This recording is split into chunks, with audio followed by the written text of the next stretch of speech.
देखो, वाष्पीकरण नॉर्मली जैसे दो शब्द हम लोग पढ़ते हैं, एक क्या पढ़ते हैं वाष्पन और एक क्या पढ़ते हैं वाष्पीकरण। वाष्पन में क्या होता है कि चीज़ों को आप गर्म करते हो। गर्म करने का मतलब क्या हुआ कि जैसे दूध को उबालते हो, पानी को उबालते हो, तब उसका भाप बनना चालू हो जाता है, जो कि आप देखते हैं ना। और वाष्पीकरण में क्या हो कि किसी चीज़ को हम गर्म न करें, बिना गर्म करे ही उसके सतह के जो कण हैं वो वायुमंडल में क्या हो जाएं, चले जाएं। इस क्रिया को क्या कहा जाता है, वाष्पीकरण कहा जाता है। जैसे गर्मियों में तालाब सूखता है, सूखता है ना, यानी उसका पानी कहाँ गया, भाप बन के उड़ गया। क्या बोले, भाप बन के उड़ गया। और भाप कब बनता है, जब किसी चीज़ को हम लोग गर्म करते हैं। 100 डिग्री सेंटीग्रेड पे पानी किसमें बदलता है, भाप में बदलता है, यही ना।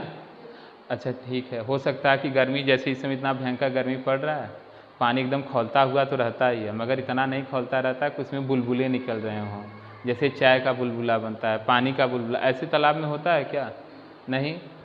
अगर ऐसा होता तो सब की सब मछलियाँ, मेढक जो भी थे सब मर करके कहाँ जाते, ऊपर आ जाते। और उसके बाद बस करना क्या था, नमक मिलाना था और खा लेना था ना जिया, नमक मिला के हम लोग उसे खा जाते। ऐसा नहीं होता है, अमूमन ऐसा नहीं होता है, फिर भी तालाब क्या हो जाता है, सूख जाता है।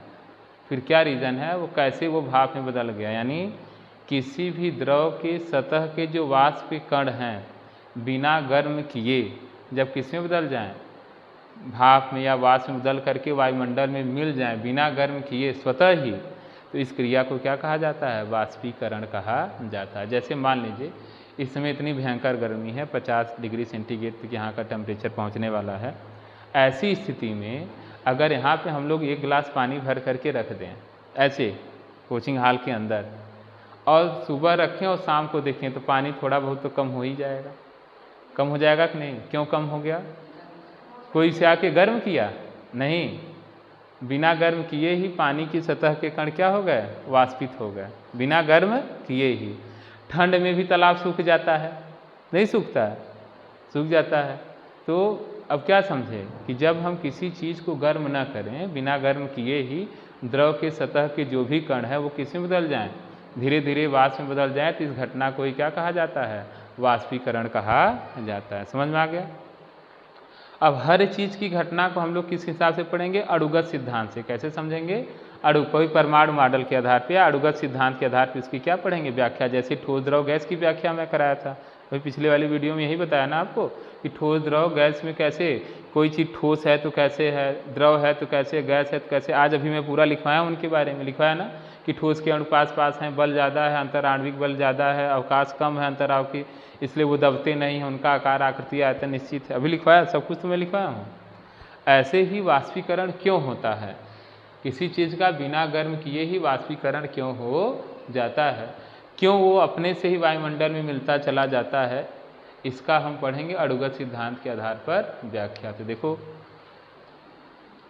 कैसे समझाया जा रहा है कि जो भी द्रव के अणु होते हैं, द्रव मतलब चाहे वो पानी हो या कोई भी द्रव हो, वो उसके अणु अपनी जगह पे रहते हैं। पानी का किसी भी द्रव का अणु या परमाणु अपनी जगह रहेगा, कभी नहीं रहेगा। वो क्या करेगा, अपनी जगह से इधर उधर जाता रहता है कि नहीं, बताओ जी। अभी तो मैं लिखवाया कि द्रव के अणु या परमाणु अपना स्थान छोड़ देते हैं, परंतु वो विलयन के बाहर नहीं जा पाते हैं, उसके बाहर नहीं जा पाते हैं, जिसकी वजह से इनका आयतन निश्चित होता, आकार और आकृति निश्चित नहीं होता है। तो देखो क्या होता है कि जो द्रव का अणु इधर उधर अनियमित गति कर रहा है, जैसे मान लो ये अभी इधर से इधर चला, फिर इधर से इधर आ गया, फिर इधर से इधर, ऐसे अनियमित गति करेगा ना, रैंडम मोशन करेगा, कभी इधर मोशन करता हुआ गया, कभी इधर मोशन करता हुआ गया, तो बार बार इसकी गति की दिशा क्या होती है, बदलती है।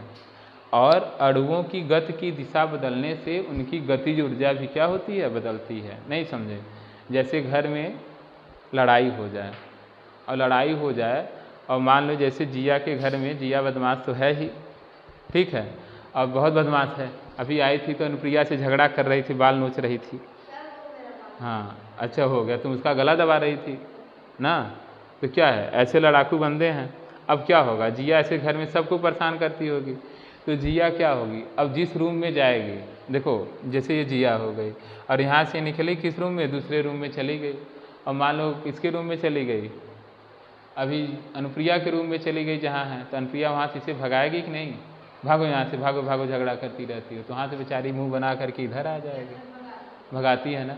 फिर अपने भाई वाले रूम में जाएगी, भाई भी कहा यहाँ से भागो, तो ऐसे करते करते जिया उब जाएगी, और बार बार उड़ने का मतलब ये गुस्सा होती चली जाएगी, और एक दिन इतना गुस्सा हो जाएगी तो कहेगी जा हम घर छोड़ के चली जाते हैं, मतलब नहीं समझे, गुस्सा करते हैं ना लोग, कहते हैं ना कि हम घर छोड़ करके चले जाएंगे, परेशान कर दिए सब लोग हमें। तो ऐसे क्या होते हैं, जो द्रव के अणु होते हैं वो पूरे विलयन में ही क्या करते हैं, इधर उधर गति करते रहते हैं, और उनकी ऊर्जा क्या होती है, टक्कर के कारण उनकी गति ऊर्जा बदलती रहती है, और बदलते बदलते एक समय इतनी गतिज ऊर्जा हो जाती है कि वो द्रव के पृष्ठ से कहाँ चले जाते हैं, बाहर उड़ जाते हैं। इसी वजह से इनमें वाष्पीकरण होता रहता है। अब समझना, ये अणुगत सिद्धांत के हिसाब से इसकी क्या हो गई, व्याख्या हो गई कि वाष्पीकरण क्यों होता है बिना गर्म किए। तो बताओगे, क्या बताओगे कि द्रव के अणु अनिश्चित दिशाओं में गति करते रहते हैं, बार बार दूसरे अणु या परमाणुओं से टकराते रहते हैं, जिनके कारण इनकी ऊर्जा बदलती रहती है।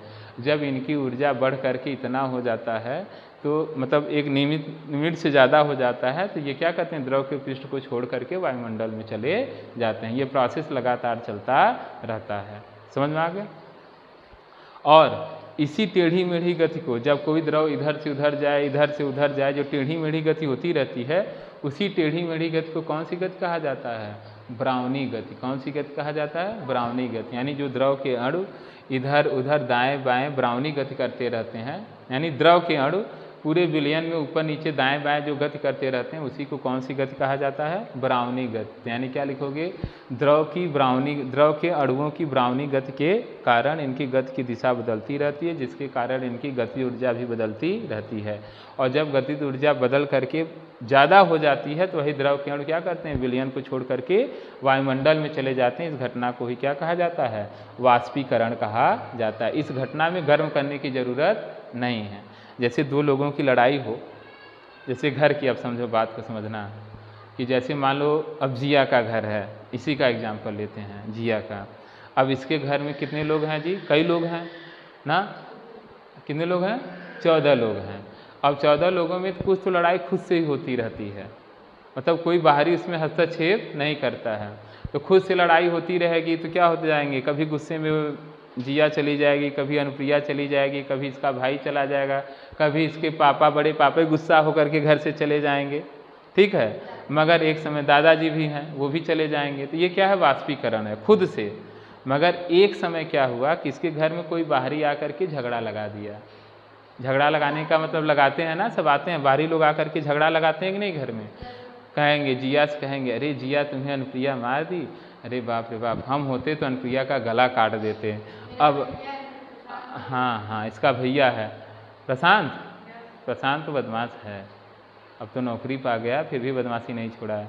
और वो है, क्या नाम है, अनुप्रिया का भाई पीयूष, वो भी खूब लड़ाई करता होगा ना। तो ऐसे कंडीशन में क्या होता है कि बाहरी लोग आ करके जिया को क्या करें, गरम करें। गरम करने का मतलब वही चढ़ाते नहीं, झगड़ा नहीं लगाते हैं, अरे जिया तुम अनुप्रिया ऐसे करते, हम होते तो मार देते, मर जाती।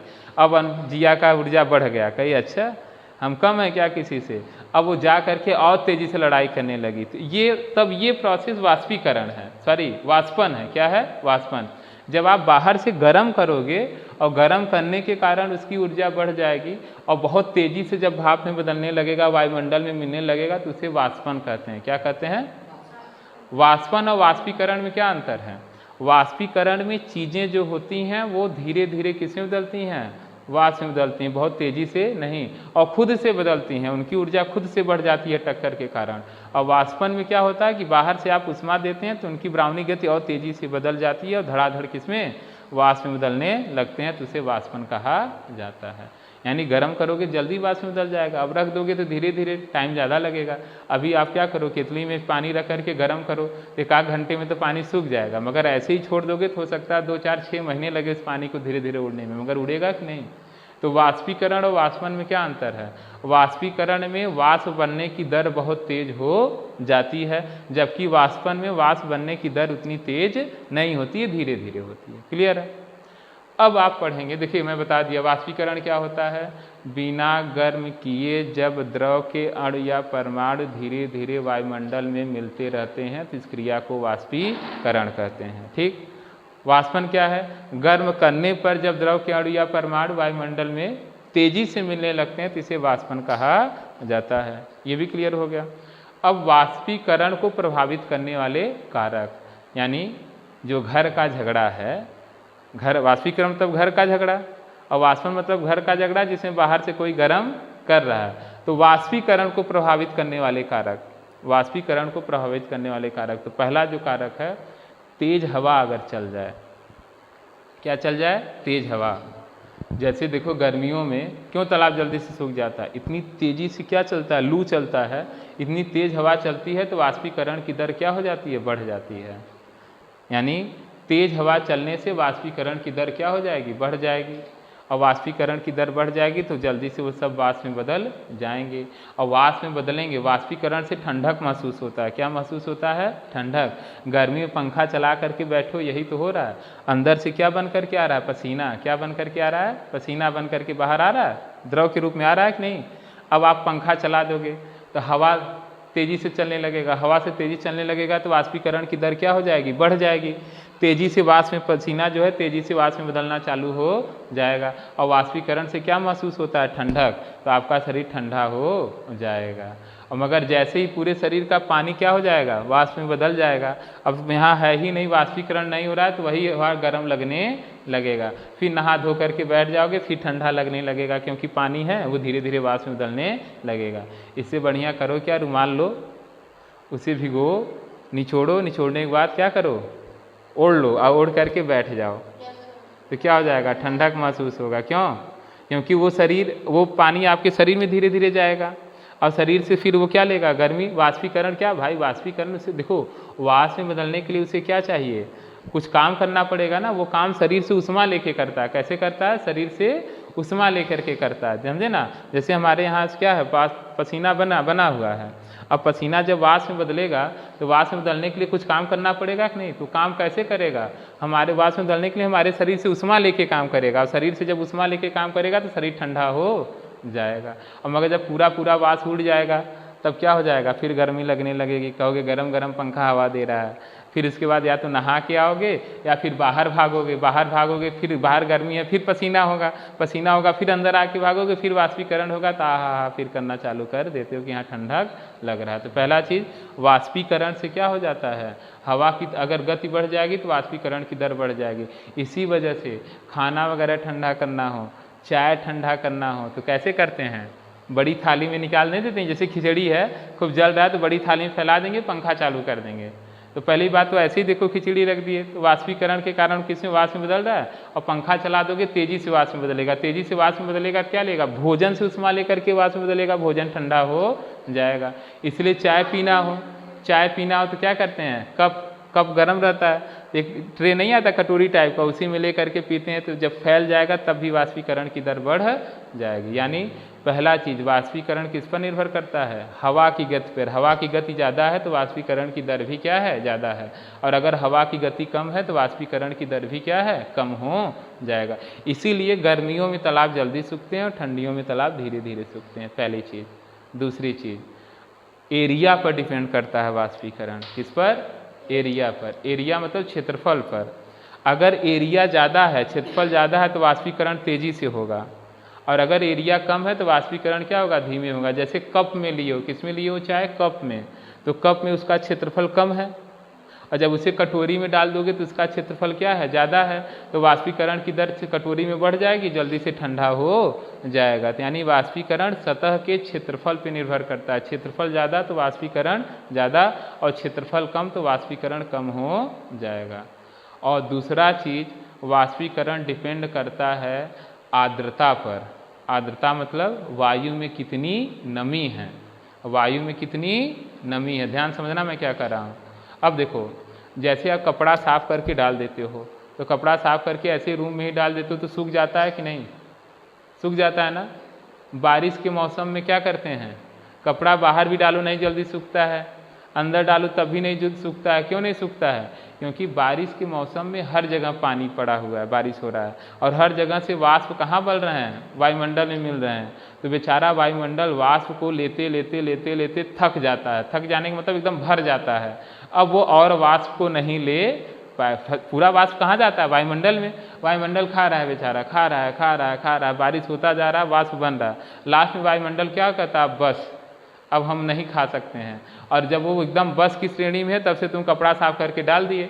अब कपड़े का वाष्प किस में मिलेगा, वायुमंडल में, और वायुमंडल लेना ही नहीं चाह रहा है। उसे कहते हैं कि ये क्या हो गया है, एकदम संतृप्त। क्या कहा जाता है, संतृप्त हो गया है। हमारा जो एटमॉस्फेयर है वो वाटर वेपर से क्या हो गया, सैचुरेटेड, संतृप्त हो गया है। अब वो और नहीं लेगा। और जब आप कपड़ा मतलब भिगो करके या साफ करके वायुमंडल में डाल देते हो तो ऐसे कंडीशन क्या हो जाता है, कपड़े का वाष्प वायुमंडल में जाना चाहता है मगर वायुमंडल उसे लेता नहीं है, इसलिए कपड़ा जल्दी नहीं सूखता है। तब फैन चालू करते हो। क्या चालू करते हो, फैन। फैन चालू कर दोगे तो वाष्पीकरण की दर बढ़ जाएगी। वाष्पीकरण की दर क्यों बढ़ जाती है, क्योंकि जब हवा चलता है ना, हवा चलने से दाब कम हो जाता है। हवा चलने से वायुमंडलीय दाब कम हो जाता है। एग्जाम्पल बताएं कैसे, जैसे देखो तेजी से कार जाती रहती है तो सड़क पे जो कागज वगज रहता है उड़ नहीं जाता है। क्यों उड़ गया, क्योंकि जब कार तेजी से गई तो उसके ऊपर हवा की गति बढ़ गई तो दाब का मान कम हो गया, तो हवा ऊपर उठ, वो कागज ऊपर उठ गया। टीन सेट, तेजी से हवा आता है तो टीन सेट कहाँ उड़ जाता है। क्यों उड़ जाता है, क्योंकि जब ऊपर हवा की गति बढ़ी तो दाब का मान कम हो गया तो चीज़ें ऊपर उठ जाती हैं। ऐसे ही कपड़ा भिगो करके रखे हो, सूख नहीं रहा है, तुम क्या करोगे, और वायुमंडल पूरा एकदम आर्द्रता ले करके शांत है तो तेजी से पंखा चला दोगे तो ऊपर दाब का मान कम हो जाएगा तो वाष्प बनना चालू हो जाएगा और कपड़ा सूख जाएगा। यानी वाष्पीकरण किस पर निर्भर करता है, एक हवा की गति पर, दूसरा सतह के क्षेत्रफल पर, तीसरा वायुमंडल में नमी पर, और चौथा दाब पर भी निर्भर करता है, वायुमंडलीय दाब पर। अगर दाब ज़्यादा है तो वाष्पीकरण क्या होगा, धीमा होगा, और अगर दाब कम है तो वाष्पीकरण बहुत तेज़ी से हो जाएगा। इसी वजह से जैसे जैसे आप कहाँ जाते हैं, ऊपर जाते हैं, पहाड़ पर, ऊंचाई पर जाएंगे तो वहाँ दाब का मान कम हो जाएगा तो वाष्पीकरण तेज़ी से होगा। कैसे होगा, तेज़ी से। और नीचे जैसे सुरंग में जाएंगे दाब का मान ज़्यादा हो जाएगा तो वाष्पीकरण कम हो जाएगा। जैसे अगर आप कभी नैनीताल, शिमला यहाँ घूमने गए होंगे तो पहाड़ों के ऊपर से जब घाटी में देखते हैं तो पेड़ पौधों से भाप निकलता हुआ दिखता है, पूरा धुआं धुआं जैसा दिखता है। वो क्या है, पेड़ पौधों से वाष्पीकरण हो रहा है। क्या हो रहा है, वाष्पीकरण हो रहा है, जिसकी वजह से वो भाप या नमी आपको दिखाई देता रहता है। और ठंड में वही भाप या नमी ऊपर आकर के बर्फ़ में बदल जाता है। अब समझ में आया? तो वाष्पीकरण कितने कारकों पर निर्भर करता है, 4 कारक। नंबर 1, हवा की गति बढ़ने से वाष्पीकरण बढ़ जाएगी। नंबर 2, क्षेत्रफल बढ़ने से वाष्पीकरण की दर बढ़ जाएगी। नंबर 3, वायुमंडल में आर्द्रता ज़्यादा होने से वाष्पीकरण कम हो जाएगा, और आर्द्रता कम होने से वाष्पीकरण ज़्यादा। इसलिए गर्मियों में कपड़े जल्दी सूखते हैं। ठंड में भी देखो धूप नहीं होती मगर कपड़े सूख जाते हैं। क्यों, क्योंकि ठंड में क्या है, जो वायुमंडल में भाप है वो ठंडा होकर के किस में बदल गया, ओस में। किस में बदल गया, ओस में। और वायुमंडल में अब वाष्प है ही नहीं तो क्या करेंगे, कपड़ा भिगो करके डालेंगे तो धड़ाधड़ वो सूख जाएगा। मगर बारिश के मौसम में धूप भी है, सब कुछ है, फिर भी नहीं सूखता है। क्यों नहीं सूखता है, क्योंकि वायुमंडल खुद ही पहले से वाष्प लेकर के एकदम संतुष्ट हो गया, उसे और लेने की ज़रूरत नहीं है। इसी वजह से जल्दी चीज़ें कोई सूखती नहीं हैं। इसी वजह से बारिश के मौसम में कहीं पानी पड़ा है तो वो भी जल्दी नहीं सूखता है। क्यों नहीं जल्दी सूखता है, क्योंकि वायुमंडल एकदम संतृप्त हो गया है, वो लेगा ही नहीं भाप उसका तो वो सूखेगा ही नहीं। और जबकि गर्मी में देखो, गर्मी में कितना तेजी से वाष्पीकरण होता है पता है ना, इतना भयंकर गर्मी होता है तभी समुद्र नदी का पानी सब धड़ाधड़ किस में बदल रहे हैं, वाष्प में। और जब इधर एक साथ इतना वाष्प में बदलते हैं तो फिर उसके बाद बारिश होने लगता है, क्योंकि ऊपर जा करके वो ठंडा होते हैं, ठंडा होकर के फिर आते हैं तो बारिश होने लगता है। क्लियर? फिर से समझ लो, वाष्पीकरण क्या है, बिना गर्म किए जब किसी भी द्रव के सतह के अणु या परमाणु वायुमंडल में मिलते हैं तो उसे वाष्पीकरण कहते हैं। वाष्पन क्या है, जब गर्म करने पर किसी द्रव के अणु या परमाणु वायुमंडल में मिलते हैं तो उसे वाष्पन कहा जाता है। वाष्पीकरण की अणुगत सिद्धांत के आधार पर व्याख्या, क्यों वाष्पीकरण होता है तो क्या बताओगे, द्रव के अणु अनिश्चित दिशाओं में गति करते रहते हैं और आसपास के अणु या परमाणुओं से टकराते हैं, जिसके कारण उनकी गतिज ऊर्जा बदलती रहती है। और जब ये गति ऊर्जा बढ़ करके एक नियत मान से ज़्यादा हो जाता है तो वही कण वाष्प बन करके वायुमंडल में मिल जाते हैं। फिर वाष्पीकरण को प्रभावित करने वाले कारक कितने कारक हैं? 4 कारक हैं। कौन कौन से हैं? हवा की गति, हवा की गति बढ़ने से वाष्पीकरण बढ़ जाएगा। अभी मैं बताया तालाब वगैरह सूख जाते हैं और चाय को ठंडा करने के लिए गर्मी में हम लोग क्या करते हैं, पसीना हुआ है तो वाष्पीकरण, पंखा चला देते हैं, हवा की गति आ जाती है तो वाष्पीकरण बढ़ जाता है, हमें ठंडक महसूस होने लगता है, वेपराइजेशन, इवेपोरेशन इसे बोलते हैं। और दूसरा क्या बताया हूँ? आर्द्रता, वायुमंडल में आर्द्रता या नमी या ह्यूमिडिटी उसे बोलते हैं, बढ़ने से क्या हो जाता है, वाष्पीकरण की दर क्या हो जाती है, कम हो जाती है। तीसरा क्या बताया हूँ? ताप, अगर आप गर्म कर दोगे तब भी वाष्पीकरण की दर क्या हो जाएगी, बढ़ जाएगी। चौथा क्या है? दाब, क्या है? दाब, दाब बढ़ने से वाष्पीकरण कम हो जाएगा, दाब कम होने से वाष्पीकरण ज़्यादा हो जाएगा। और एक क्या है? सतह का क्षेत्रफल, हवा की गति, सतह का क्षेत्रफल, दाब, और एक क्या है? वायुमंडल में नमी, और एक ताप। ये 5 चीज़ें क्या करती हैं? वाष्पीकरण को क्या करती हैं? प्रभावित करती हैं। कोई दिक्कत इसमें? ये पूरा आपका क्या हो गया? टॉपिक कवर हो गया, समझ में आ गया। अब इनके बारे में 1 बाय 1 करके क्या करो, लिख लो, आपका काम बन जाएगा। तो चलिए लिखिए पहला हेडिंग, वाष्पीकरण क्या है। लिखिए, वाष्पीकरण क्या है। अणुगत सिद्धांत के आधार पे मैं वाष्पीकरण की व्याख्या जो किया वो कैसे किया, देखो क्या बताया कि द्रव के जो अणु हैं, जैसे देखो ये पूरा एक बर्तन है, ये सतह के अणु हैं और इसके नीचे अणु हैं, तो फैमिली में इनमें क्या हो रहा है? टक्कर हो रहा है, मतलब एक अणु दूसरे अणु से क्या कर रहा है? टकरा रहा है। उसकी गति की दिशा भी बदल रही, ऊर्जा भी बदल रही, ऐसे टकराते टकराते फाइनली पहुंचा, इससे टकरा गया, इतना तेजी से टकराया कि ऊपर वाला क्या हो गया? गुस्सा होकर के कहाँ चला गया? वायुमंडल में चला गया। ऐसे फिर ये बगल वाला यहाँ से चला, क्योंकि चलेगा, क्योंकि इनमें अंतरावकाश ज़्यादा है तो चलेंगे ही, चलेंगे तो अपने आसपास वाले से टकराएंगे, टकराते टकराते क्या होता है? जो द्रव का ऊपरी सतह वाला होता है वो एक्सेस एनर्जी, अतिरिक्त ऊर्जा रखता है, जिसकी वजह से कहाँ चला जाता है? बाहर चला जाता है। तो लिखिए, अणुगत सिद्धांत के आधार पर इसकी व्याख्या में लिखिए, द्रव के अणु ब्राउनी गति करते रहते हैं, द्रव के अणु ब्राउनी गति करते रहते हैं, ब्राउनी गति करते रहते हैं, जिसके कारण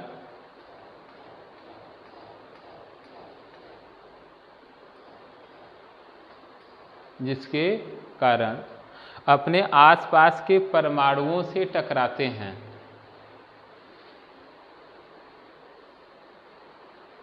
आसपास के परमाणुओं या अणुओं से टकराते हैं,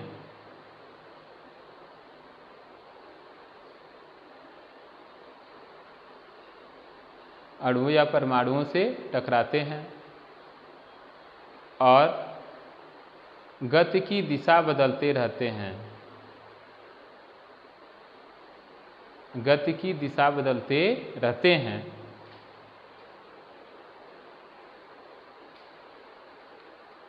गति की दिशा बदलते रहते हैं, जिससे इनकी गतिज ऊर्जा बदलती रहती है, गतिज ऊर्जा बढ़ती रहती है। लिखिए, गतिज ऊर्जा बढ़ती रहती है, बढ़ती रहती है। और जब गतिज ऊर्जा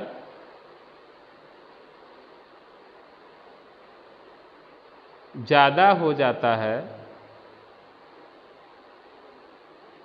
गतिज ऊर्जा ज़्यादा हो जाता है, तो ये द्रव की सतह को छोड़कर बाहर चले जाते हैं, द्रव की सतह को छोड़कर बाहर चले जाते हैं, जिसे वाष्पीकरण कहते हैं, जिसे वाष्पीकरण कहते हैं।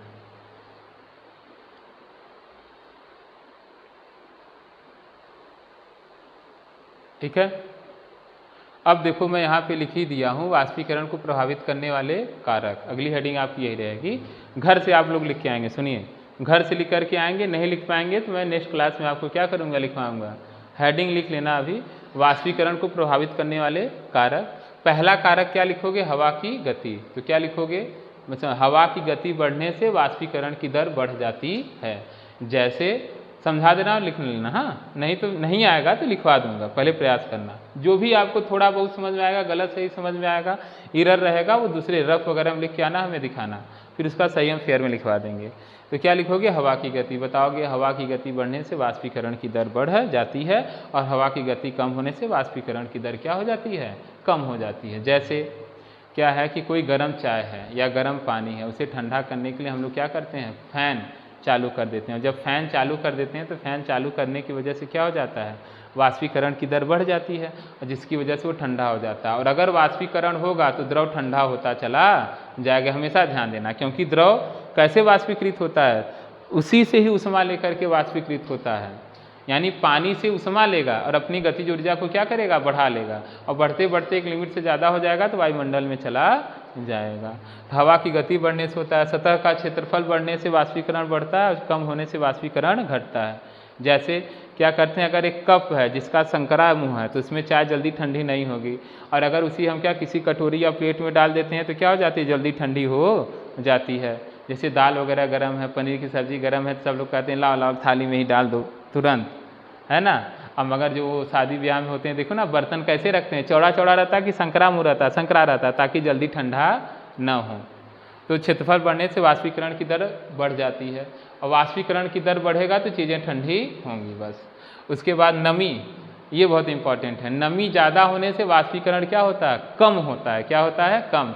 वायुमंडल में अगर आर्द्रता या नमी ज़्यादा है तो वाष्पीकरण कम हो जाएगा, कपड़ा वगैरह जल्दी नहीं सूखेगा, जैसे बरसात के मौसम में जो भी बताया था अपने से लिखना। फिर वायु दाब बढ़ने से वाष्पीकरण की दर कम हो जाती है, कम होने से क्या हो जाती है? बढ़ जाती है। जैसे मैं बताया था कि पहाड़ों के ऊपर जाते हैं तो वहाँ धुआं धुआं दिखता है हम लोगों को ज़्यादातर, और यहाँ पे हैं इतने पेड़ हैं तो धुआं धुआं नहीं दिख रहा है। क्यों? क्योंकि पेड़ है तो पहाड़ से नीचे है, तो इसके ऊपर हवा का दाब क्या है? ज़्यादा है। दाब ज़्यादा है तो वाष्पीकरण धीरे हो रहा है, तो वाष्प धीरे धीरे बन रहे हैं, वो नहीं दिख रहे हैं। और हवा में जाएंगे दाब कम है, ऊपर जाएंगे पहाड़ पर तो दाब कम है, तो वाष्पीकरण ज़्यादा होगा, जिसके कारण वो धुआं धुआं दिखने लगता है। फिर उसके बाद ताप, भाई ताप बढ़ा दोगे, पानी में यही तो होता है, गर्म करते चले जाते हो, वाष्पीकरण बढ़ता चला जाता है, और 100 डिग्री सेंटीग्रेड पर बहुत तेज़ी से होने लगता है, और वाष्पन उसे कहते हैं। क्या कहते हैं? वाष्पन। तो ताप बढ़ाने से वाष्पीकरण बढ़ता है, और ताप घटाने से वाष्पीकरण कम हो जाता है। ये आपको लिख करके आना है, ठीक है। बाकी आज का क्लास यहीं पर क्या हुआ? समाप्त हुआ। कल आइए। हो गया ना? इतना लिख लेना हेडिंग, वाष्पीकरण को प्रभावित करने वाले कारक कौन कौन से? हवा की गति, सतह का क्षेत्रफल, नमी, वायु दाब और ताप। इसके बाद घर जा करके बैठ करके इत्मीनान से इसके बारे में लिखना, ठीक है। समझ में आ गया? कोई दिक्कत? वाष्पीकरण समझ में आया कि नहीं अच्छे से आज? ठीक है, कर लो।